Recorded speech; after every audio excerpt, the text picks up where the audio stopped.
আসসালামু আলাইকুম, সবাই কেমন আছেন? আশা করি ভালো আছেন। আজ কিন্তু খুবই মজার একটা রেসিপি নিয়ে হাজির হলাম।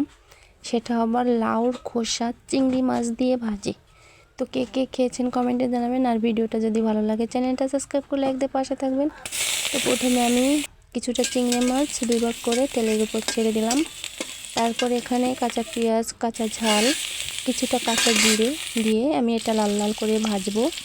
এটা লাল লাল যখন হয়ে যাবে তখন কিন্তু এখানে আমি লাউর খোসা কুচিয়ে নিয়েছিলাম সেটা দিলাম, কিছুটা আলু কুচি দিয়ে দিলাম, কিছুটা লবণ হলুদ দিয়ে কিন্তু সুন্দর করে নাড়াচাড়া করতে হবে। এভাবে একবার হলেও ভাজিটা করে দেখবেন, খেতে কিন্তু অনেক মজা হয়। আর আমার ভিডিওটা কেমন লাগলো সবাই একটু কমেন্টে জানাবেন। এভাবে কিন্তু আমি ভাজি করে নামিয়ে নিচ্ছি এখন।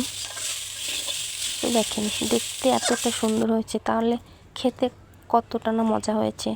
তো সবাই জানাবেন কেমন লাগলো ভিডিওটা। সবাই ভালো থাকবেন, সুস্থ থাকবেন। আল্লাহ হাফেজ।